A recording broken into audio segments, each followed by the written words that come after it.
صلی علی رسولنا صلی علی محمد صلی علی رسولنا صلی علی محمد صلی علی محمد صلی علی محمد صلی علی محمد صلی علی محمد صلی علی محمد صلی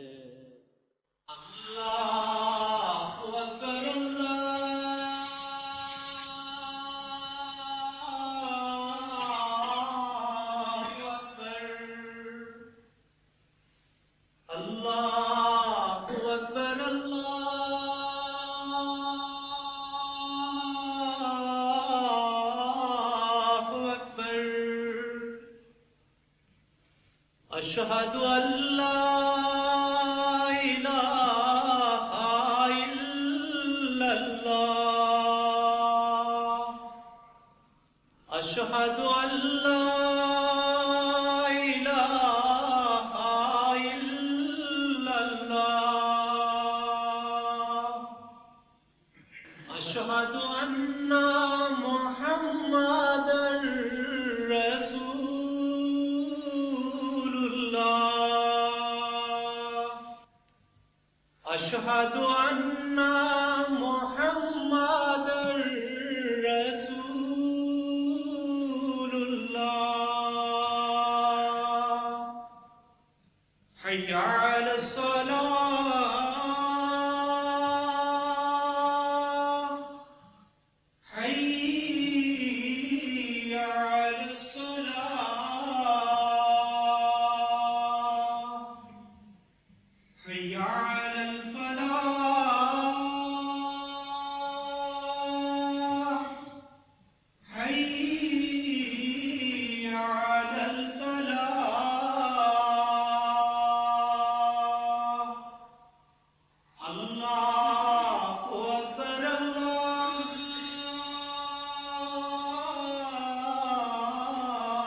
أكبر لا إله إلا الله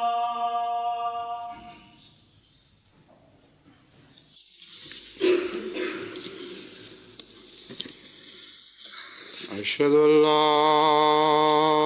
إله إلا الله وحده لا شريك له وأشهد أن محمدًا عبده ورسوله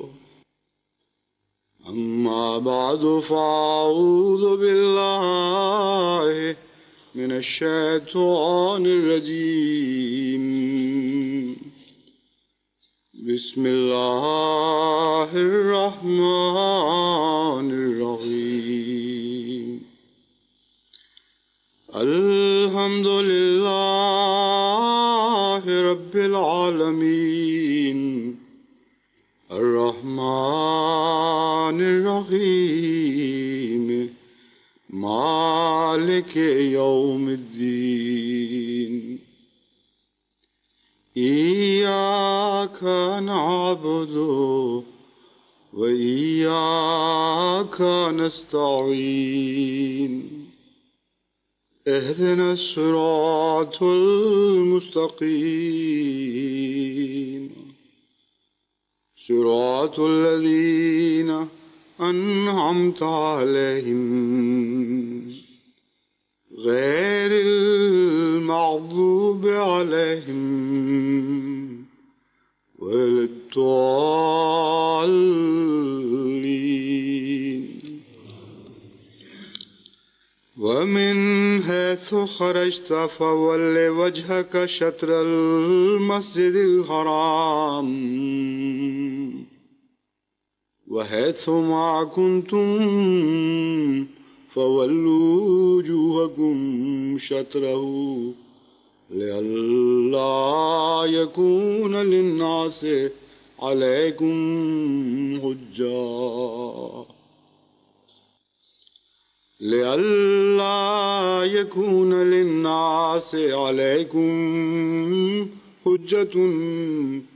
إلا الذين ظلموا منهم فلا تخشوهم واخشوني وليتم نعمتي عليكم ولعلكم تهتدون.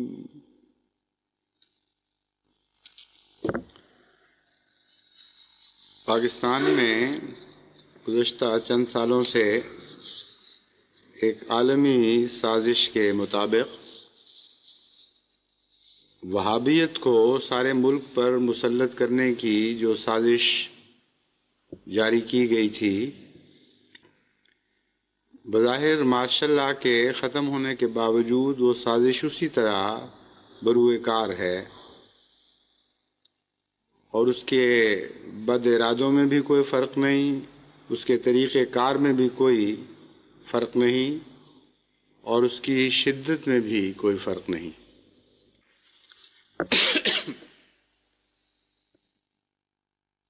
بظاہر ماشاء اللہ کا اختتام ہو چکا ہے،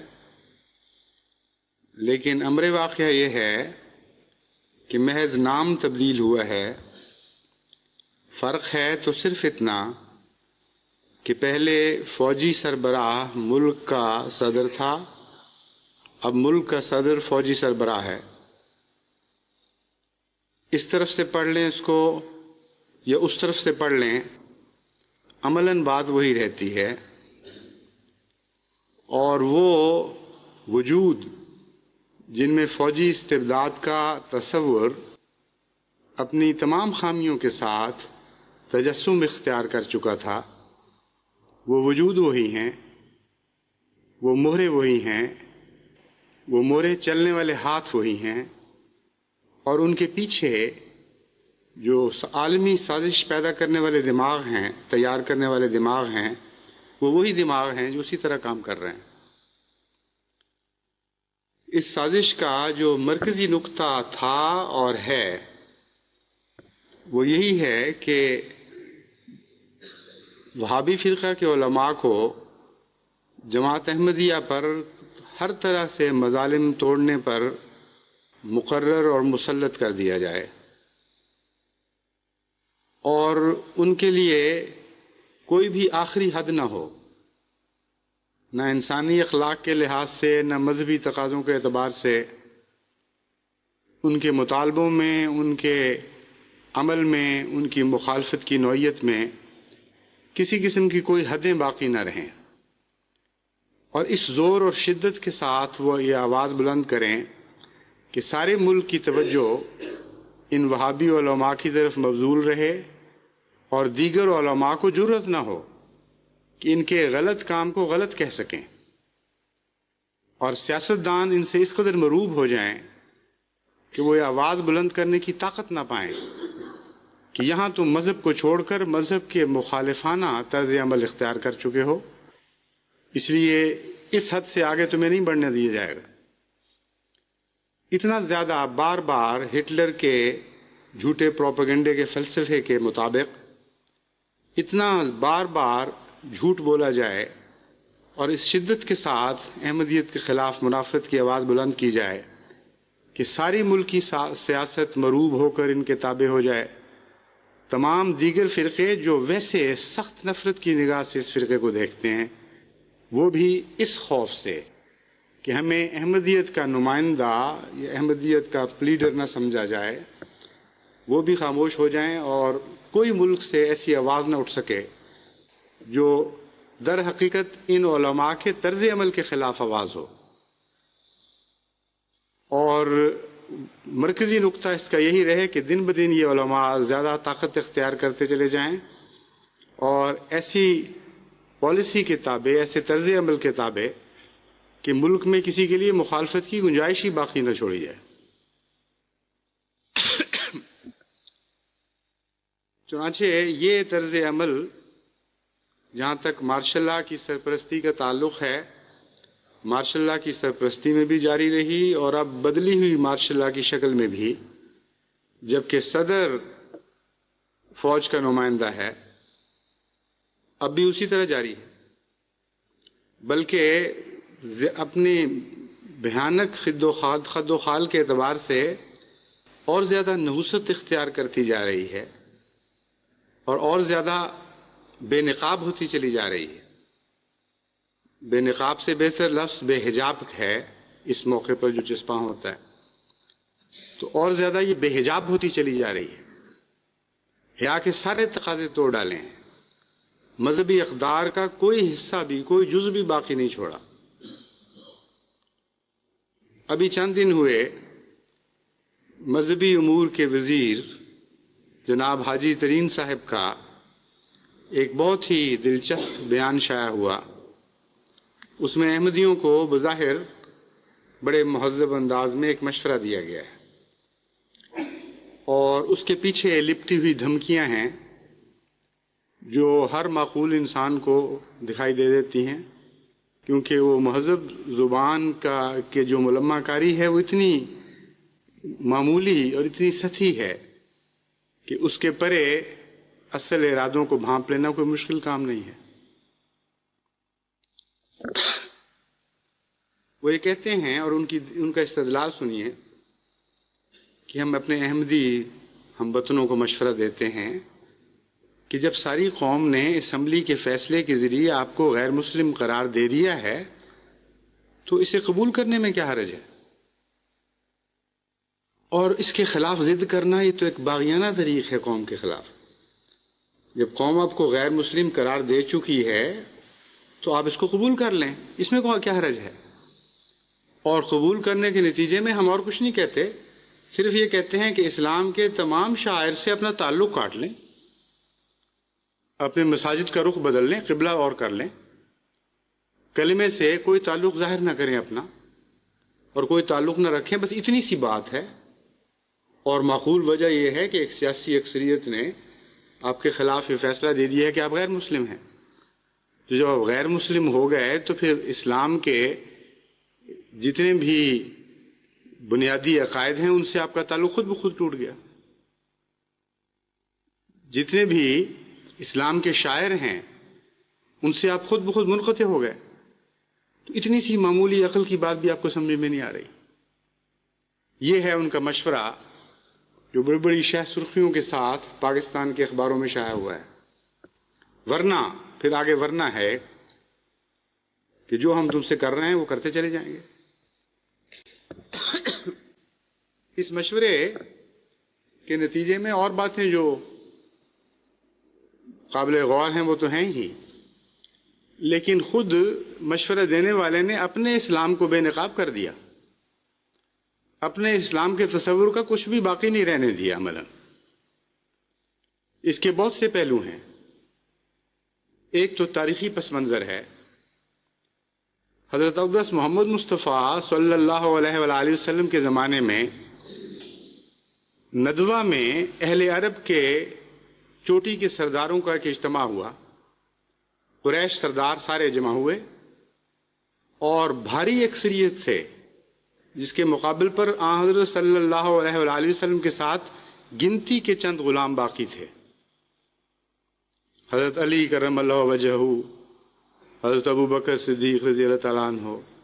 اور ایک دو حضرت خدیجہ رضی اللہ تعالیٰ عنہ، اور کچھ دلی ہمدرد۔ یہ اقلیت تھی ان عرب سرداروں کے مقابل پر۔ چند اور غلام، چند غریب لوگ ساتھ تھے۔ انہوں نے ایک اجتماعی فیصلہ دیا کہ ساری قوم کا یہ فیصلہ ہے کہ تم یہ کر سکتے ہو اور یہ نہیں کر سکتے، اور وہ فیصلہ بنیادی طور پر یہی تھا کہ ہم تمہیں کلمہ لا الہ الا اللہ محمد رسول اللہ نہیں پڑھنے دیں گے۔ اتنی سی بات ہے۔ اس میں کون سا شدید مطالبہ ہے؟ اتنا معمولی چھوٹا سا مطالبہ ہے کہ اس کلمے سے اپنا تعلق کاٹ لو، اور قوم تمہارے لیے سختیوں کی بجائے اپنے سارے نرم پہلو تمہاری خدمت میں پیش کر دے گی، اور جتنے مفادات دنیا کے تمہارے ساتھ وابستہ ہو سکتے ہیں وہ سارے مفادات تمہیں مہیا کر دیے جائیں گے۔ یہ خلاصہ تھا اس پیغام کا جو حضرت ابو طالب کے ذریعے آپ کو بھجوایا گیا، اور ایک دفعہ نہیں 4 مرتبہ مختلف شکلوں میں یہ اجتماعات ہوئے، اور 4 مرتبہ مختلف الفاظ میں یہی پیغام دہرایا گیا کہ لا الہ الا اللہ محمد رسول اللہ، بس یہی جھگڑا ہے، صرف اس سے اپنا تعلق کاٹ لو، تمہارا اس کے ساتھ کوئی تعلق نہیں۔ وہ جواب جو حضرت اقدس محمد مصطفیٰ صلی اللہ علیہ وآلہ وسلم نے دیا وہ تو ایک زندہ اور پائندہ جواب تھا، وہ ایسا جواب نہیں تھا کہ جسے وقت کے لمحے کسی وقت بھی کاٹ سکیں اور ختم کر سکیں۔ وہ امر تھا، گزرتا ہوا وقت اس پر کوئی کسی پہلو سے بھی اثر انداز نہیں ہو سکتا تھا۔ لازوال تھا وہ جواب، اور لازوال ہے اور لازوال رہے گا، اور وہ یہی تھا کہ تمہاری ساری طاقتیں اپنے سارے کر و فر کے ساتھ جو چاہیں کر گزریں، اس پیارے کلمے سے تم ہمارا تعلق نہیں توڑ سکتے۔ اس کلمے سے ایک ذرہ بھی انحراف کی ہمارے لیے گنجائش ہی موجود نہیں۔ آج بھی ہمارا یہی جواب ہے، اور یہ جو نرم سی بات بنا کر پیش کرتے ہیں، ان کو وہ نرم بات بھول گئی ہے جو 1400 سال پہلے مکے میں کی گئی تھی۔ آخر عالم بنتے ہیں تو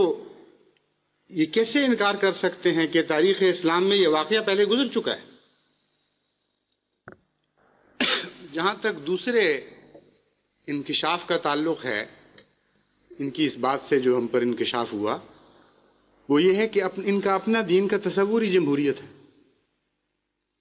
ہمارے دین کا تصور یہ ہے کہ ہم خدا کو جواب دیں ہیں، وہ خالق ہے، وہ مالک ہے، اس نے ہمیں پیدا کیا، اور جو کچھ اس نے ہم پر فرض قرار دیا وہ ہم پر فرض ہو گیا۔ اس کے مقابل پر کسی انسان کو کوئی بھی حق نہیں، خواہ وہ جمہوریت ہو یا وہ ڈکٹیٹرشپ ہو یا کسی اور شکل میں استبداد کا تسلط ہو، کسی کو کوئی حق نہیں ہے کہ انسان کے مذہب کے معاملے میں دخل اندازی کرے۔ یہ خدا اور بندے کا تعلق ہے، ہمارا تو یہ مذہب ہے۔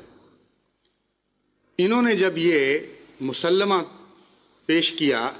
کہ چونکہ جمہوریت نے یہ فیصلہ دے دیا ہے کہ تمہارا اسلام سے تعلق نہیں، اس لیے اسلام سے تعلق کاٹ لو، تو جمہوریت کو انہوں نے اپنا خدا قرار دے دیا، اور اسی اصول کے تابع اب ان پر لازم ہو گیا اگر ہندوستان میں ہندوستان میں بستے ہوں اور ہندوستان کی بھاری اکثریت یہ فیصلہ کر لے کہ یہاں کے مسلمان کہلانے والوں کا اسلام سے کوئی تعلق نہیں، اس لیے اب ان کو کلمے سے انحراف کر لینا چاہیے، اپنے قبلے بدل لینے چاہیے، اسلامی شاعر سے تعلق منقطع کر لینے چاہیے، تو یہ علماء جو آج ہمیں یہ کہہ رہے ہیں ان کا حق نہیں ہوگا کہ یہ ہندوستان کی حکومت کی اس بات کا انکار کر سکے۔ ہندوستان میں بسنے والے کروڑوں مسلمان تو شاید اس بات پر جان دینے کے لیے تیار ہو جائیں اور غیرت کا مظاہرہ کریں اور مذہبی آزادی کا علم بلند کریں اور ہندوستان کی حکومت کو کہیں کہ جو چاہو کر گزرو، ہم اس کلمے سے تعلق نہیں توڑیں گے۔ لیکن یہ پاکستان میں آواز بلند کرنے والے علماء چونکہ ایک اصول کو تسلیم کر چکے ہیں، اس لیے ان کا حق اب انحراف کا باقی نہیں رہا۔ دنیا کی کسی حکومت میں بھی اگر یہ جا کے بسیں یا ان کے ماننے والے جا کے بسیں اور وہ حکومت وہی ظالمانہ فیصلہ کرے جو پاکستان کی حکومت نے احمدیوں کے خلاف کیا ہے، تو اپنے اس پیش کردہ مسلمے کے طور کے لحاظ سے یہ قابو آ جاتے ہیں،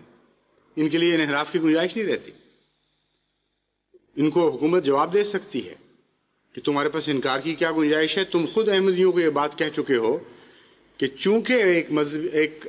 اکثریت نے، ایک ملک کی اکثریت نے یہ فیصلہ کیا ہے کہ تمہارا اسلام سے تعلق نہیں ہے، اس لیے تم اسلام سے تعلق توڑ لو، لہذا ہم نے بھی تو یہی بات کی ہے، ہم بھی تو یہی کہتے ہیں کہ ہم اکثریت میں ہیں، ہمارا جمہوری اکثریتی فیصلہ یہ ہے کہ تم مسلمان نہیں ہو، تم اسلام سے اپنا تعلق کاٹ لو، تو کاٹ لو تعلق، اس میں کون سی بڑی بات ہے۔ ایک اور بات جو اس کے اندر مخفی اور نہایت ہی بھیانک اور مکروہ ہے وہ یہ ہے کہ کلمے سے تعلق کاٹنے کا مطلب کیا ہے. یہ کہتے ہیں تم کلمے سے تعلق کاٹ لو. اس کے دو پہلو ہیں. ایک یہ کہ تم کلمے کی نمائش نہ کرو. اگر وہ یہ کہیں کہ ہم تسلیم کرتے ہیں کہ تمہارے دل میں تو کلمہ ہے لیکن اس کی نمائش نہ کرو تو یہ ویسے ہی بے معنی بات بن جاتی ہے. اس لیے یہ مفروضہ بھی ان کو ساتھ ہی بنانا پڑتا ہے کہ دلوں میں تو ہم بیٹھے ہوئے ہیں, خدا کہاں ہے وہاں؟ دلوں میں تو علماء ہیں اور دلوں میں بیٹھے ہوئے علماء نے بتایا ہے ساری دنیا کو, اور ہر احمدی کے دل میں ایک عالم بیٹھا ہوا ہے. وہ بتاتا ہے کہ ان کا کلمے سے کوئی تعلق نہیں, اوپر اوپر سے کلمہ پڑھتے ہیں, بیچ میں سے کلمے کا انکار کرتے ہیں. اس لیے ان کو کلمہ سے محبت کے اظہار کا کوئی حق باقی نہیں رہتا, اور ہمیں غصہ آتا ہے جب یہ کلمے کی تائید کرتے ہیں. دوسرا پہلو اس کا یہ ہے کہ پھر کہتے ہیں چونکہ تمہارے دل میں نہیں ہے اس لیے تم انکار کرو. یعنی اب غصہ اس بات پر آتا ہے کہ جب تم کہتے ہو کہ خدا ایک ہے اور محمد مصطفیٰ صلی اللہ علیہ وآلہ وسلم اس کے رسول ہیں اور بندے ہیں, تو چونکہ ہم سمجھتے ہیں تمہارے دل میں نہیں ہے اس لیے ہمیں اس تائید پر بہت ہی غصہ آتا ہے. ہاں, اگر ہمارے دل ٹھنڈا کرنے ہیں تو یہ اعلان کرو کہ خدا ایک نہیں ہے اور محمد مصطفیٰ صلی اللہ علیہ وآلہ وسلم نعوذ باللہ اس کے رسول اور بندے نہیں ہیں. تو پھر دیکھو ہمارے دل کس طرح ٹھنڈے ہوتے ہیں, پھر ہمیں کیسا سکون ملتا ہے, کیسی طمانینت نصیب ہوتی ہے. پھر ہم تمہارے سارے حقوق دے دیں گے. اب یہ جنگ بن گئی ہے. کلمے کا انکار ہے دعویٰ ان کا, اور دوسرا یہ کہ اگر بفرض محال نعوذ باللہ من ذالک ان کو کچھ دیر کے لیے عالم الغیب خدا تصور کر لیا جائے اور یہ دل میں بیٹھ گئے ہر احمدی کے اور جانتے ہیں کہ دل میں کلمہ نہیں ہے, تو احمدیوں کے مسلمان ہونے کا کوئی طریقہ بتائیں وہ کیسے ہوں گے؟ اس پر بھی تو غور فرمائیں کہ ایک احمدی نے بیچارے نے فرض کریں اس کے دل میں نہیں ہے, ایک دن خیال آ جاتا ہے, وہ ڈر جاتا ہے کہ اچھا اب مسلمان ہو ہی جاتے ہیں, کیونکہ دوسری طرف یہ بھی دھمکیاں دی جا رہی ہیں کہ مسلمان ہو جاؤ ورنہ پھر اور بھی باتیں ہیں باقی. تو مسلمان ہوگا کیسے جب کلمہ پڑھنا تو اس کو منع ہے, جب وہ کلمہ پڑھے گا وہ قتل ہو جائے گا. تو احمدی کے لیے مسلمان ہونے کا رستہ کون سا باقی رہا ہے؟ حماقت در حماقت مرکب ہے حماقتوں کا جو ختم ہونے میں نہیں آتا. اس کی اب الجھنے کھولتے چلے جائیں تو حیران ہوں گے کہ کس قدر دلچسپ سفر ہے یہ. کہتے ہیں اس لیے تمہیں کلمے کا حق نہیں. ایک مولوی صاحب کا ذرا سنیے. جانتے ہیں کہ یہ وہی تحریک ہے جو 1400 سال پہلے کفار مکہ کی طرف سے چلائی گئی تھی. اس کی خد و خال کو پہچانتے ہیں اور آنکھیں کھول کر جانتے ہوئے پھر ہم سے یہ مطالبہ ہو رہا ہے. چنانچہ یہ کسی معمولی مولوی کا بیان نہیں جو میں آپ کو پڑھ کے سنانے لگا ہوں. مولانا تاج محمد صاحب ناظم اعلیٰ مجلس تحفظ ختم نبوت بلوچستان, سارے بلوچستان یا کوئٹے کے سربراہ ہیں یہ, اور ناظم اعلیٰ ہیں مجلس تحفظ ختم نبوت کے. عدالت میں جب ایک نوجوان کو پیش کیا گیا, احمدی نوجوان کو, جس کا جرم یہ تھا کہ اس نے کلمہ طیبہ کا بیج لگایا ہوا تھا اور لا الہ الا اللہ محمد رسول اللہ کا ورد کر رہا تھا اور برسر عام حضرت صلی اللہ علیہ وآلہ وسلم پر درود بھیج رہا تھا اور نعرہ تکبیر بلند کر رہا تھا. اس پر اتنا جوش آیا علماء کو, اتنا غیرت سے کٹ مرے کہ انہوں نے زبردستی پکڑ کے مارتے کوٹتے پولیس کے سامنے پیش کیا. پولیس نے جو ظلم کرنے تھے وہ کیے. پھر کچھ دیر تک وہ حوالات میں بند رہے. ہمارے فاروقی صاحب ہیں یہاں آڈیٹر جماعت کے, ان کے چھوٹے بھائی کا واقعہ ہے, ان کے ساتھ اور بھی تھے نوجوان. اور پھر اس سب ظلم و ستم کے بعد ان کو قید میں رکھا گیا. جب ضمانت ہوئی تو اب مقدمہ چل رہا ہے. یہ ایک ملک ہے دنیا میں واحد, اس زمانے کے مکے کو چھوڑ کر جس کا میں ذکر کر چکا ہوں، 1400 سال کے بعد پھر یہ وجود میں آیا ہے ایک ملک جہاں کلمہ پڑھنا سب سے زیادہ شدید جرم بن چکا ہے، جس کی ضمانت نہیں ہو سکتی۔ اگر کوئی مجسٹریٹ ضمانت دے، بیچارے دے دیتے ہیں، کیونکہ عوام الناس کو کلمے سے محبت ہے ابھی تک۔ وہ مولوی کی یہ دلیل سمجھ ہی نہیں سکتے کہ کوئی کلمہ پڑھے تو اس پہ طیش آ جائے۔ اس لیے جو ضمانت دیتا ہے وہ اپنے مستقبل کے خطرے مول لے کر ضمانت دیتا ہے۔ اس کو پتہ ہے کہ اگر یہ رجیم باقی رہی تو اب اس کی ترقیات بند ہیں، لیکن قانون اجازت نہیں دیتا کہ اس کو وہ ضمانت دے سکے۔ بہرحال ان کی ضمانتیں کسی شریف النفس انسان نے دی، قبول کر لی، دی نہیں، دی بھی شریف النفس نے اور قبول بھی شریف النفس نے کی، تو مقدمہ جاری ہے۔ اس مقدمے میں جب مولانا تاج محمد صاحب ناظم اعلیٰ مسجد تحفظ نبوت ختم نبوت سے سوال کیا گیا تو انہوں نے اس سوال کے جواب میں یہ فرمایا، یہ درست ہے کہ حضرت رسول اللہ صلی اللہ علیہ وسلم کے زمانے میں جو آدمی نماز پڑھتا تھا، اذان دیتا تھا یا کلمہ پڑھتا تھا، اس کے ساتھ مشرک یہی سلوک کرتے تھے جو اب ہم احمدیوں سے کر رہے ہیں۔ عدالتی بیان ہے، سر بمہر، مجسٹریٹ کے اوپر تصدیق موجود ہے، عدالت کی مہر موجود ہے، یہ ہمارے پاس پڑا ہوا ہے، عقلوں پہ مہر لگی ہوئی ہے، اس بیان پر نہیں۔ یعنی کس قدر جرت سے میں نے بے حجابی کا لفظ صحیح استعمال کیا تھا۔ زمانہ آیا ہے بے حجابی کا ان کے لیے،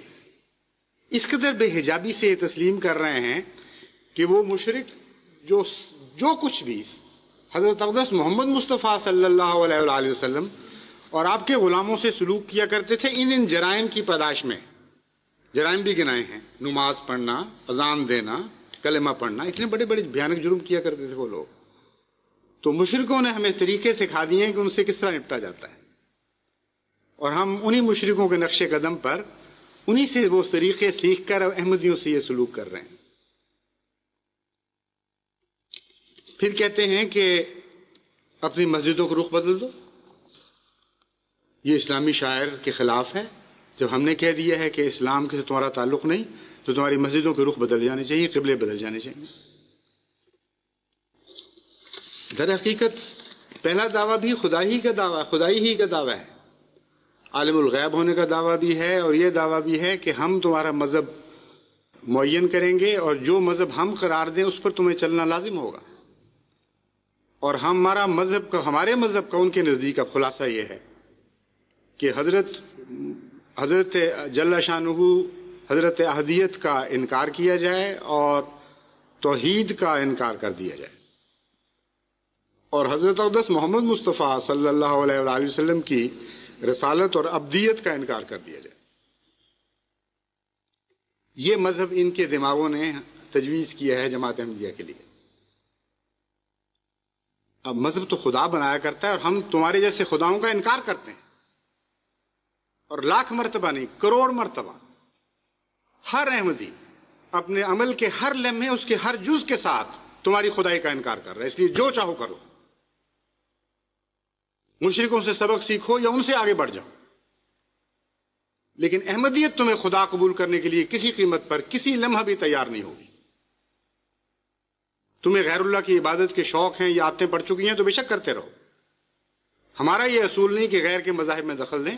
تمہیں تمہارے مذہب مبارک ہوں۔ لیکن احمدیت کا تو وہی مذہب ہے جو قرآن اور محمد مصطفیٰ صلی اللہ علیہ وآلہ وسلم کا مذہب تھا اور ہے اور رہے گا، اور کوئی دنیا کا مولوی اس مذہب کو تبدیل نہیں کر سکتا، کوئی دنیا کی استبدادی حکومت اس مذہب کو تبدیل نہیں کر سکتی۔ ان کی آواز یہ ہے کہ کلمہ رخ بدلو مسجدوں کا، ہمیں تسلی ہو جائے گی۔ تمہاری تسلی سے ہمیں غرض کیا ہے؟ ہم تو اپنے خدا کی تسلی چاہتے ہیں، ہم تو اپنے نفوس کی تسلی چاہتے ہیں، اپنے قلوب کی تسلی چاہتے ہیں۔ تمہاری تسلی نہیں ہوتی تو نہ ہو۔ حضرت محمد مصطفیٰ صلی اللہ علیہ وآلہ وسلم نے کب کفار مکہ کی تسلی کروائی تھی اور ان مشرکین کی تسلی کروائی تھی جو تمہارے نزدیک کلمہ پڑھنے والے اور نماز پڑھنے والے اور عبادت کرنے والوں سے یہ سلوک کیا کرتے تھے. کسی احمدی کے الفاظ نہیں ہے جس پہ تم غصہ کرو. تمہارے ناظم اعلیٰ مجلس تحفظ ختم نبوت بلوچستان کا یہ اعلان ہے کہ بین ہی ہم احمدیوں سے آج وہ سلوک کر رہے ہیں جو کسی زمانے میں مشرکین مکہ حضرت اقدس محمد مصطفیٰ صلی اللہ علیہ وآلہ وسلم سے کیا کرتے تھے. اس لیے تمہارا مذہب تمہیں مبارک ہو، ہم تو دخل اندازی کے قائل نہیں ہیں، مگر تمہارے کہنے پر ہم تو اپنا مذہب نہیں بدلیں گے. قرآن ہمیں یہ فرماتا ہے وَمِنْ حَيْثُ خَرَجْتَ فَوَلِّ وَجْهَكَ شَطْرَ الْمَسْجِدِ الْحَرَامِ وَحَيْثُ مَا كُنْتُمْ فَوَلُّوا وُجُوهَكُمْ شَطْرَهُ لِئَلَّا يَكُونَ لِلنَّاسِ عَلَيْكُمْ حُجَّةٌ إِلَّا الَّذِينَ ظَلَمُوا مِنْهُمْ فَلَا تَخْشَوْهُمْ وَاخْشَوْنِي وَلِأُتِمَّ نِعْمَتِي عَلَيْكُمْ وَلَعَلَّكُمْ تَهْتَدُونَ. یہ تو لگتا ہے کہ بین ہی آج جماعت احمدیہ کے حالات کا نقشہ کھینچا گیا ہے. اس زمانے کے مشرکین کو بھی غصہ تو ضرور آیا تھا قبلہ بدلنے پر. یعنی جب حضرت اقدس محمد مصطفیٰ صلی اللہ علیہ وآلہ وسلم کا تقلب اور توجہ فی السماء اللہ نے دیکھی اور آپ کو ارشاد فرمایا کہ اپنی مرضی کا قبلہ، یعنی مشرکین کو نہیں، ان کو عیسائیوں کو غصہ آیا تھا، اہل کتاب کو، فلسطین کی بجائے مکے کی طرف کر لو. تو اہل کتاب کو اسی طرح غصہ آیا تھا جس طرح ان کے قول کے مطابق کلمہ پڑھنے پر مشرکین کو غصہ آتا تھا. لیکن اس زمانے کے اہل کتاب نسبتاً زیادہ مہذب تھے، زیادہ بااخلاق لوگ تھے. وہ غصہ تو کرتے تھے لیکن اس پر قتل و غارت انہوں نے نہیں کیا. ایک بھی مسلمان کو شہید نہیں کیا گیا، ایک بھی گھر نہیں لوٹا گیا، ایک بھی تیر نہیں چلایا گیا کسی مسلمان کی طرف، اس جرم میں کہ انہوں نے قبلہ مکے کی طرف کر لیا ہے. لیکن آج کے علماء کے نزدیک یہ اتنا بڑا جرم بن چکا ہے مکے کی طرف منہ کر کے نماز پڑھنا کہ کہتے ہیں کہ اب تمہاری جان، تمہاری مال، تمہاری عزتیں ہم پر حلال ہو گئی. ہمیں خدا نے ضامن بنایا ہے کہ مکے کی طرف منہ کر کے نماز نہیں پڑھنے دینی اس شخص کو جس کو تم غیر مسلم سمجھتے ہو. عجیب دین بنایا گیا ہے، ایسا دین جس کا تصور ہی کہیں دنیا میں موجود نہیں. ساری دنیا تمسخر اڑائے گی اس لاجک کا، اس طرز فکر کا کہ کیا ہو گیا ان لوگوں کو، اور اسلام کا در حقیقت دنیا تو بہانے ڈھونڈتی ہے اسلام پر حملے کرنے کے، اور باہر سے حملے کے جو مواد ان کو مہیا نہیں ہوتے وہ اندر سے علماء بیٹھے بیٹھے ان کے لیے اسلحہ تیار کر کر کے مہیا کرتے چلے جا رہے ہیں. کوئی ہوش نہیں، کوئی فکر نہیں کہ ہم اسلام کے خلاف ایک اسلحے کا کارخانہ بنا بیٹھے. ساری دنیا اس کو استعمال کرے گی اور اسلام پر حملہ آور ہوگی اور تمسخر اڑائے گی کہ یہ مذہب اسلام ہے کہ مکے کی طرف منہ کرو گے تو ہمیں غصہ آئے گا اور ہم تمہیں ماریں گے. قرآن ہمیں کہتا ہے کہ تم نے مکے ہی کی طرف منہ کرنا ہے، بیت الحرام کی طرف قبلہ کرنا ہے اور نہیں قبلہ کسی اور طرف کرنا. وَحَيْثُ مَا كُنْتُمْ فَوَلُّوا وُجُوهَكُمْ شَطْرَهُ. فرمایا تم لوگ اے مسلمانوں جہاں کہیں بھی ہو، جس جگہ بھی تم موجود ہو، ہمیشہ بیت اللہ کی طرف اپنا منہ کیے رکھنا تاکہ بنی نوع انسان کو تمہارے خلاف حجت نہ ہو. یہ ہے قرآن کی عظیم الشان گواہی اس زمانے کے بنی نوع انسان کے حق میں، کہ بنی نوع انسان کے حق میں تب حجت ہوتی مسلمانوں کے خلاف اگر وہ اپنا قبلہ بدل دیتے ان کے دباؤ کے نتیجے میں. لیکن کمال کا خدا تعالیٰ نے ان کے خلق کا ایک پہلو بیان کر دیا مسلمانوں کو نصیحت کرتے ہوئے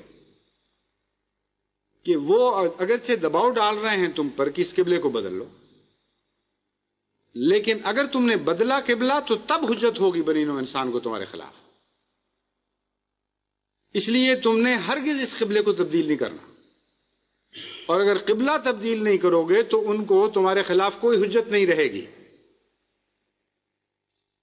آج کے یہ بنی نوع انسان ایسے ہیں جو کہتے ہیں کہ قبلہ تبدیل کرو گے تو ہمیں کوئی حجت نہیں رہے گی، اگر قبلہ قائم رکھا تو ہماری حجت تم پر قائم ہوگی، پھر ہم جو چاہیں تم سے سلوک کریں۔ کتنے زمانے بدل چکے ہیں، 1400 سال میں انسان کہاں سے کہاں نکلا ہے۔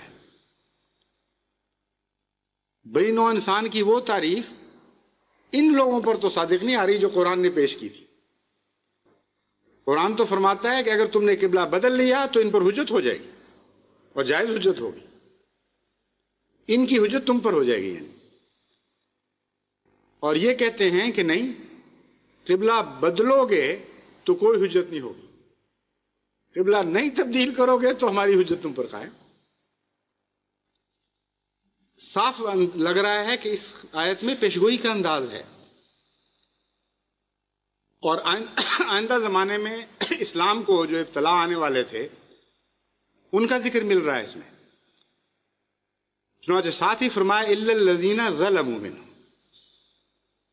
ہاں جو ان میں سے ظالم ہیں ان کی حجت تم پر قائم رہے گی اگر تمہارا قبلہ قائم رہے گا، قبلہ بدلو گے تو ان کی حجت تم پر ٹوٹے گی۔ تو جو اس زمانے میں ظالم تھے وہ آج بھی ظالم ہیں، کیونکہ قرآن ان پر گواہ کھڑا ہے، اور قرآن کی گواہی کے مقابل پر ہر گواہی مردود ہو جائے گی۔ قرآن فرماتا ہے کہ قبلہ بدلانے والوں کی حجت تم پر قائم نہیں ہو سکتی اگر تم قبلہ نہیں بدلو گے، ہاں سوائے ان لوگوں کے جو ظالم ہیں، اگر تم قبلہ نہیں بدلو گے تو ان کی حجت تم پر قائم رہے گی۔ آج کچھ لوگ اپنے منہ سے اقرار کر رہے ہیں، کھلے کھلے واشگاف الفاظ میں یہ بیان کر رہے ہیں کہ تم چونکہ قبلہ نہیں بدلتے اس لیے ہماری حجت تم پر قائم ہو گئی۔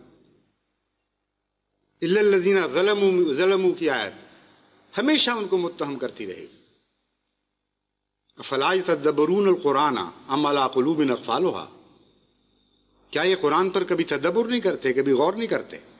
یا کیا ان کے دلوں پر تالے پڑے ہوئے ہیں؟ فرمایا تمہیں ان سے خوف بھی ہوگا، خطرہ بھی لاحق ہوگا۔ اسی لیے میں کہتا ہوں کہ اس میں ایک پیشگوئی کا رنگ تھا، کیونکہ جہاں تک اس زمانے کے مسلمانوں کا تعلق ہے، قبلہ نہ بدلنے کے نتیجے میں ان کو کوئی خوف نہیں ہوا کسی مد مقابل سے۔ یعنی بیت اللہ کا قبلہ میری مراد ہے، جب بیت اللہ کا قبلہ مقرر ہو گیا اور اہل کتاب نے تانے دیے، تو جہاں تک ان کے حملوں کا تعلق ہے، ان کے عملی طریق پر مخالفت کو ظلم کی راہوں میں ڈھالنے کا تعلق ہے، ایسا کوئی واقعہ ہمیں تاریخ میں نظر نہیں آتا۔ کسی مسلمان کو شہید نہیں کیا گیا اس جرم میں کہ وہ مکے کی طرف منہ پر کر کے نماز پڑھ رہے ہیں، کسی اذان دینے والے کو قتل نہیں کیا گیا، کسی کلمہ پڑھنے والے کو مدینے میں اس بنا پر کہ تم کلمے سے محبت کرتے ہو نہیں مارا گیا۔ مگر بہرحال بہت تو زائد باتیں ہیں۔ مکے کی طرف منہ کرنے کا سوال ہے، یہ تو قطعی طور پر تاریخ سے ثابت ہے کہ ایک بھی مدنی مسلمان پر مکے کی طرف منہ کرنے کے جرم میں کوئی سزا وارد نہیں کی گئی اہل کتاب کی طرف سے، لیکن قرآن بتا رہا ہے کہ خوف کا مقام ہے، کچھ ہونے والا ہے اس بارے میں، اس جرم کی سزا میں کچھ مصائب تم پر توڑے جانے والے ہیں، اور قرآن غلط نہیں ہو سکتا۔ اگر اس زمانے میں یہ مظالم نہیں توڑے گئے تو لازماً آئندہ زمانوں میں توڑے جانے تھے، زمین و آسمان ٹل سکتے تھے، مگر قرآن کی یہ پیشگوئی لازماً پوری ہونی تھی۔ مگر بڑے ہی بد نصیب وہ لوگ ہیں جن کے جو اس پیشگوئی پورا کرنے والے بنے اس قرآنی لیبل کے ساتھ، الا الذین ظلموا، تم ظالم ہو جو قبلہ تبدیل نہ کرنے والوں پر حجت قائم کیے بیٹھے ہو۔ پھر فرمایا فلا تخشوہم واخشونی، ہرگز ان سے نہیں ڈرنا، مجھ سے ڈرو۔ اگر ان کے کہنے پر تم قبلہ تبدیل کرو گے تو پھر یہ تمہارے خدا بن جائیں گے، میرا قبلہ توڑو گے تو میرے ساتھ تمہارا کوئی تعلق باقی نہیں رہے گا۔ اس لیے آج یہ فیصلہ کرنا ہے کہ ملا کو خدا بنانا ہے یا رب العالمین کو خدا بنائے رکھنا ہے۔ بس میں جماعت احمدیہ کے ہر فرد بشر کی طرف سے، ہر بڑے اور ہر چھوٹے کی طرف سے ہر مرد اور ہر عورت کی طرف سے، ہر بوڑھے اور ہر جوان کی طرف سے اعلان کرتا ہوں کہ اللہ رب العالمین ہمارا خدا ہے اور وہی ہمارا خدا رہے گا، اور ملا کی خدائی کو ہم کے منہ پر ہم تھوکتے بھی نہیں۔ یہ ملا کی خدائی جو چاہتی ہے اس جرم میں ہم سے کرے کہ تم اپنا قبلہ تبدیل کر لو، ہم اپنا قبلہ ہرگز تبدیل نہیں کریں گے۔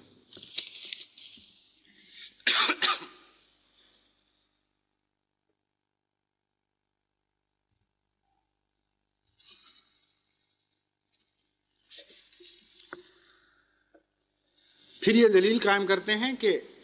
خانہ کعبہ تو ہمارا ہے، یعنی ان مسلمانوں کا جن کو یہ بعض علماء مسلمان سمجھتے ہیں اور بعض دوسرے علماء مسلمان نہیں سمجھتے، لیکن وہ سارے مل کر ہمیں غیر مسلم قرار دے رہے ہیں۔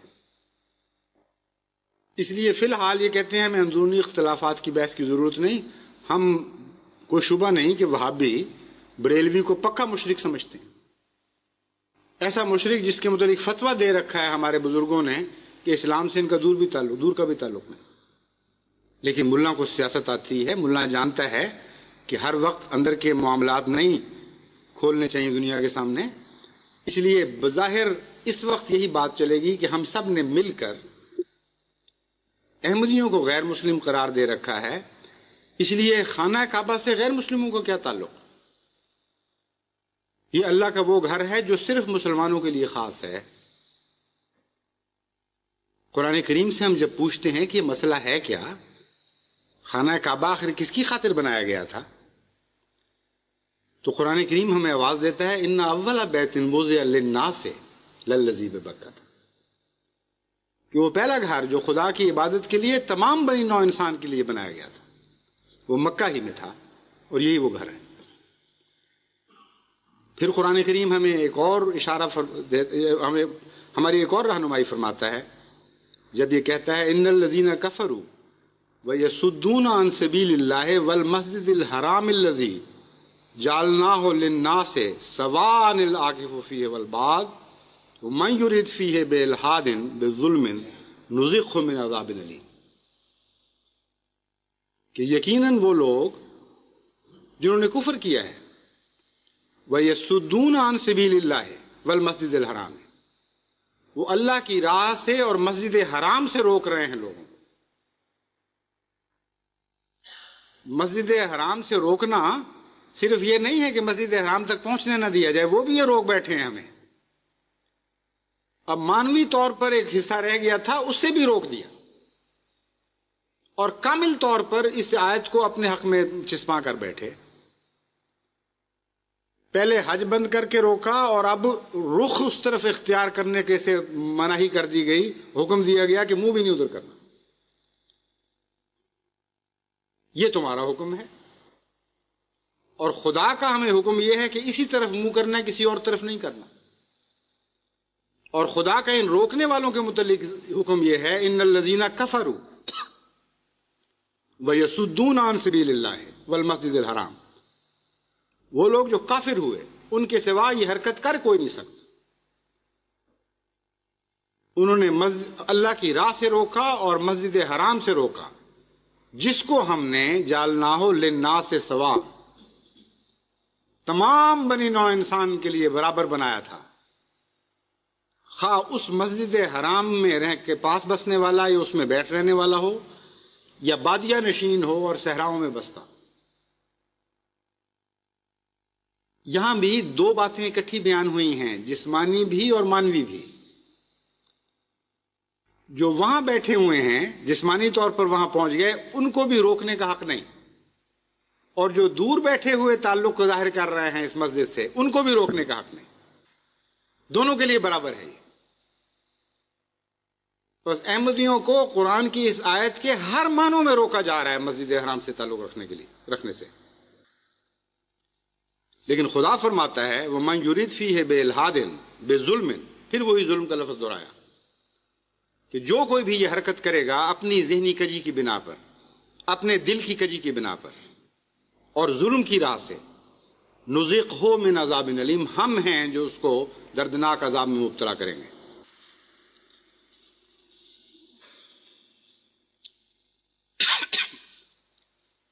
بس آج جو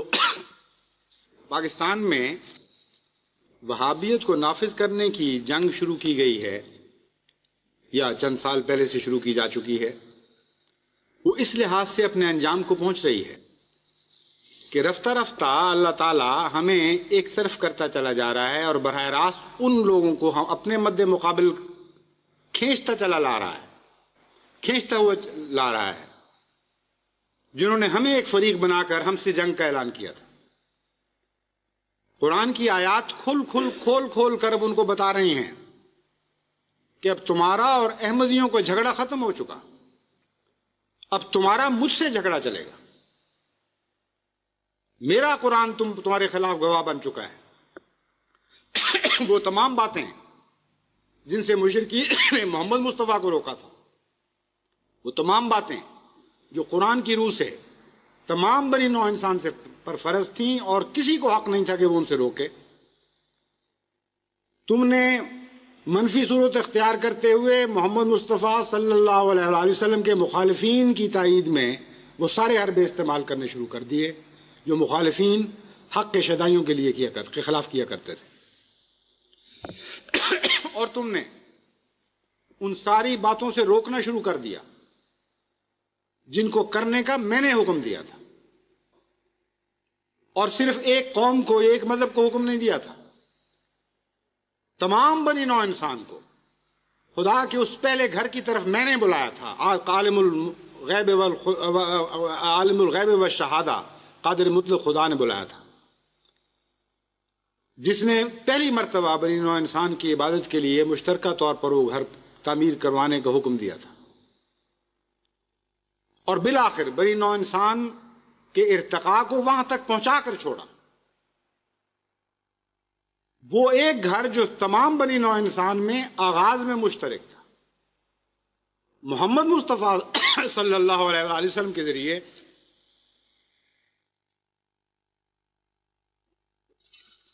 بنی نوع انسان کو یہ خوشخبری دی گئی کہ وہی گھر بالآخر ساری دنیا کے انسانوں کا مجمع اور ماوا بنا دیا گیا ہے، اور خدا کے اول اور آخر ہونے کا ایک عظیم مظہر ہے کہ جس طرح آغاز میں بیت اللہ کا آغاز ہوا تھا، انجام بھی تمام بنی نوع انسان کے مشترک عبادت کے گھر کے طور پر یہاں انجام ہو رہا ہے۔ تو تم نے اس کی بھی مخالفت کی اور بنی نوع انسان کو اس حق سے روکا جو ہم نے ان کو عطا کیا تھا۔ اس لیے اب تو میرا اور تمہارا معاملہ ہے، اب احمدیوں کا اور تمہارا جھگڑا تو ختم ہو چکا۔ اس لیے اب جس نے خدا کو چیلنج کیا ہے اور خدا سے جھگڑا مول لیا، ہمارا خدا جانے اور وہ جانے۔ مجھے تو اس صورتحال پر وہی واقعہ یاد آ رہا ہے جو مکے میں حضرت صلی اللہ علیہ وسلم کے دادا کے ساتھ گزرا تھا۔ جب ابرہہ نے، جو یمن کا گورنر تھا، اس غصے میں کہ اس نے جو اپنے خانہ کعبہ کے مقابل پر جو معبد تعمیر کیا تھا، اس کو ایک عرب نے نجاست پھینک کر یا گندگی وہاں کر کے گندا کر دیا تھا، اس کا انتقام لینے کی خاطر اس نے 60,000 سپاہیوں کے ساتھ، مسلح سپاہیوں کے ساتھ خانہ کعبہ پر فوج کشی کی، اور اہل مکہ اتنے کمزور تھے اس منظم اور تربیت یافتہ فوج کے مقابل پر، جو تعداد میں بھی بہت زیادہ تھی، کہ کوئی صورت، کوئی راہ ان کے لیے باقی نہیں رہی تھی کہ خانہ کعبہ کی حفاظت اس فوج کے مقابل پر کر سکیں۔ اس وقت عرب سرداروں نے سر جوڑے اور مشورہ کیا اور سوچا کہ عبد المطلب ہم میں سب سے زیادہ وجیح اور سب سے زیادہ معزز اور سب سے زیادہ سرداری کے سلیقے رکھنے والا انسان ہے، اس کو اگر ہم اپنا سفیر بنا کے بھیجیں تو ممکن ہے ابرہہ کا دل نرم ہو جائے اور وہ خانہ کعبہ کے انہدام کا فیصلہ بدل لے۔ چنانچہ انہوں نے عبد المطلب کو اپنا اہل مکہ اور اہل عرب کا سفیر بنا کر ابرہہ کے طرف بھجوایا، اور اس کا لشکر کچھ فاصلے پر خیمہ زن تھا۔ ابرہہ ان کی شکل و صورت، ان کی وجاہت، ان کی عقل مندی، ان کی معاملہ فہمی سے غیر معمولی طور پر متاثر ہوا، اور مورخین بتاتے ہیں کہ اس کا دل ان کے لیے نرم پڑ گیا. چنانچہ چونکہ وہ بہرحال ایک بڑا جابر بادشاہ بھی تھا، بادشاہ کا نمائندہ تھا، گورنر، لیکن خود بھی اپنے علاقے میں بادشاہی تھا، اس لیے کلیتاً اپنے اس فیصلے سے انحراف تو اس کے لیے ممکن نہیں تھا کہ حملہ کرنے آیا ہے اور اچانک فیصلہ بدل لے. لیکن شاہانہ انداز ہوتے ہیں. اس نے ایک ایسی بات کہی عبد المطلب کو کہ جس کے نتیجے میں خود اپنے ہاتھ باندھ دیے اور عہد کی پابندی کے بہانے عملاً ایسی صورت پیدا کر دی کہ اگر حضرت عبد المطلب اس سے یہ مطالبہ کرتے کہ خانہ کعبہ پر حملے کا فیصلہ ترک کر دو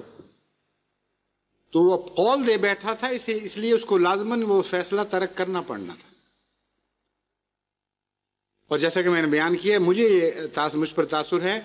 کہ چونکہ سمجھدار آدمی تھا اور متاثر ہو چکا تھا، قول دیا ہی اس لیے تھا کہ مجھ سے اب یہ آیا ہے نمائندہ بن کے، مجھ سے یہ کہے گا کہ اب آپ مجھے قول دیتے ہیں اور مجھے اختیار دیتے ہیں کہ جو چاہوں مانگوں، تو پھر میں یہ کہتا ہوں کہ اب حملہ ختم کریں اور واپس چلے جائیں. یہی نیت بظاہر معلوم ہوتی ہے اس گورنر کی جب اس نے یہ کہا. اور تاریخ ہمیں بتاتی ہے کہ دیکھ کر کچھ دیر باتیں کرنے کے بعد اس نے یہی بات کہی کہ اے عبد المطلب، میں تم سے خوش ہوں اور میں تمہیں اختیار دیتا ہوں کہ اپنے دل کی بات کہو، جو چاہتے ہو مانگو، میں وہ بات پوری کر دوں گا. عبد المطلب نے کہا کہ اور تو کچھ نہیں مجھے ضرورت، میرے 100 اونٹ ہیں جو تمہارے قافلے والوں نے چرا لیے ہیں، تو میرے تو 100 اونٹ واپس کر دیجئے. جتنا نیک تاثر قائم ہوا تھا عبد المطلب کے متعلق اس کے دل میں، اچانک صاف ہو گیا، بلکہ سخت غصے سے بھر گیا. اس نے کہا اتنا اچھا نظر آنے والا انسان اتنا گھٹیا نکلا کہ خانہ کعبہ پر حملہ ہو رہا ہے اور قوم نمائندہ بنا کے بھجوا رہی، اور یہاں آ کر جب میں کہتا ہوں کہ مانگو جو مانگتے ہو میں تمہیں ضرور دوں گا، تو خانہ کعبہ کی حفاظت مانگنے کی بجائے، خانہ کعبہ کو میرے حملے سے بچانے کی بجائے مجھ سے اپنے اونٹ مانگ رہا ہے، 100 اونٹ. تو بڑی نفرت اور حقارت سے اس نے کہا کہ یہی تھی تمہاری پہنچ، یہی تھی تمہاری دماغ کی اپج، اپنے 100 اونٹ مانگ رہے اور خانہ کعبہ کا ذکر بھی نہیں کیا. اس نے کہا بادشاہ، مجھے تو اتنا پتا ہے کہ میں ان اونٹوں کا رب ہوں اور مجھے ان کی فکر ہے جن کا میں رب ہوں، اور خدا کی قسم خانہ کعبہ کا بھی ایک رب ہے، وہ جانتا ہے کہ کس طرح اپنے گھر کی حفاظت کرے. یہ کہہ کر وہ چلے گئے اور خانہ کعبہ کے رب نے پھر وہ غیرت کا نمونہ دکھایا کہ ہمیشہ کی لیے تاریخ میں ابرہہ کا نام اور اس کے لشکر کا نام ان مردود لوگوں کی صف میں لکھا گیا جن کو آسمانی عذاب نے پارا پارا کر دیا، اور مردوں کے ساتھ کھیلنے والے اور ان کو بھمبوڑنے والے اور ان کا گوشت کھانے والے جانور ان پر مسلط ہوئے اور وہ مٹی کے پتھروں سے ان کو ٹکرا ٹکرا کر مارتے تھے اور بھمبوڑ کر ان کا گوشت کھاتے تھے. اس طرح وہ 60,000 کا لشکر اپنے انجام کو پہنچا. تو کیا یہ لوگ اصحاب فیل کے مضمون سے بھی واقف نہیں؟ کیا ان کو پتہ نہیں کہ جس خدا کی ہم عبادت کرتے ہیں اور جس کے نام پر خالصتاً اس کی محبت میں ہم نے مساجد تعمیر کی ہیں، ہم کیا ہیں اور ہماری حیثیت کیا ہے؟ وہی ہے جو ان میں سے ہر ایک گھر کا رب ہے اور ہر ایک بیت جو ہم اس کی عبادت کے لیے تعمیر کرتے ہیں اس کا وہی خدا ہے. اس خدا کی غیرت آج بھی زندہ ہے، جس خدا کی غیرت اس وقت زندہ تھی جب ابو طالب نے ابرہہ کو اس کی غیرت سے ڈرایا تھا. اور ابرہہ کیا چیز تھا؟ محمد مصطفیٰ صلی اللہ علیہ وآلہ وسلم تمہیں ہمیشہ کے لیے اس کی غیرت سے خبردار کر چکے ہیں، اور محمد مصطفیٰ کا قرآن آج بھی للکار رہا ہے اور آج بھی تمہیں ڈرا رہا ہے کہ خدا سے اس معاملے میں ٹکر نہ لینا اور خدا کی خاطر تعمیر ہونے والے عبادت گاہوں کی طرف رخ نہ کرنا. بس ہم کیا اور ہماری حیثیت کا ہم تو تمہارے مقابل پر اس سے بھی بہت زیادہ کمزور ہیں. جتنا ابرہہ کے لشکر کے مقابل پر مکے میں بسنے والے قریش تھے، بلکہ سارا عرب تھا، اس سے بھی کئی گنا زیادہ ہماری کمزوری کی حیثیت ہے. لیکن قرآن کا خدا تمہیں للکار رہا ہے اور تمہیں متنبع کرتا ہے، اگر تم ایک قدم اس راہوں پر آگے بڑھے تو پھر میرے ساتھ تمہارا مقابلہ ہوگا. اور جب میرے ساتھ قومیں مقابلہ کیا کرتی ہیں تو قصے اور کہانیاں بن جایا کرتی، آثار قدیمہ میں ان کو تلاش کیا جاتا ہے. وہ جو خدا بن کر لوگوں پر حکومت کرتی ہیں ان کو بندوں کی غلامی میں جکڑ دیا جاتا ہے، اور بعض دفعہ سینکڑوں سال تک پھر وہ غلامی کے عذاب سہتی ہیں. اس لیے میں خدا کے نام پر اور خدا کے قرآن کے نام پر اور خدا کے محمد مصطفیٰ صلی اللہ علیہ وآلہ وسلم کے نام پر تمہیں متنبع کرتا ہوں کہ ان ظالمانہ حرکتوں سے باز آ جاؤ، ورنہ خدا کے عذاب کا نشانہ بن کر رہو گے. اللہ تعالیٰ تمہیں محفوظ رکھے.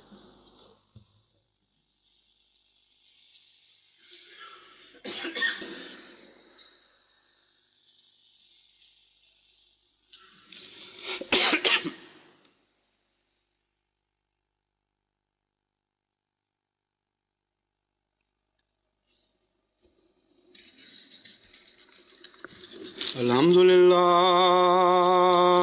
نحمده ونستعینه ونستغفره ونؤمن به ونتوکل علیہ ونعوذ باللہ من شرور انفسنا ومن سیئات اعمالنا من يهده الله فلا مضل له ومن يضلل فلا هادي له ونشهد أن لا إله إلا الله وحده لا شريك له ونشهد أن محمدا عبده ورسوله.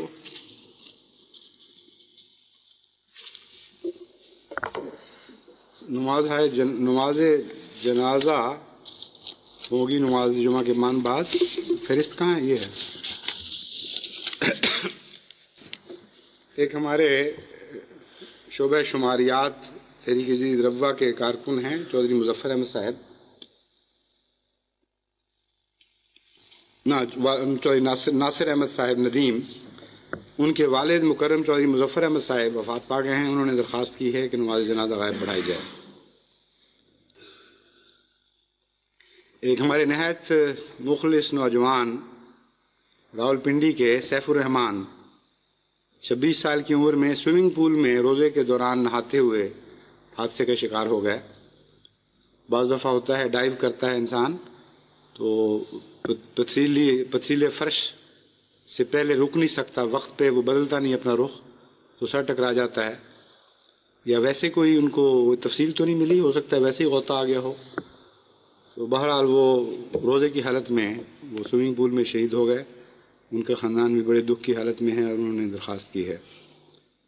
اسی طرح ہمارے ایک معروف دوست سلسلے کے عبدالعی صاحب گروپ کیپٹن کینیڈا کی اہلیہ محترمہ مکرمہ اقبال اختر صاحبہ کا آپریشن ہوا تھا، اور ہماری یہ شیخ ناصر احمد صاحب جو سوئٹزرلینڈ میں ہیں آج کل واقف سلسلہ، ان کی خالہ زاد بہن تھیں. یہ آپریشن ہوا اور اس وقت تو ٹھیک تھا، مگر وہ کچھ دیر کے بعد وہ بگڑ گیا آپریشن اور پھر جان بر نہ ہو سکیں. ان تینوں کی نماز جنازہ جمعہ کے مان بعد ہوگی. عباد اللہ رحمکم اللہ ان اللہ یامر بالعدل والإحسان وإیتاء ذی القربى وینہی عن الفحشاء والمنکر والبغی یعظکم لعلکم تذکرون. اذکروا اللہ یذکرکم وادعوہ یستجب لکم ولذكر الله أكبر.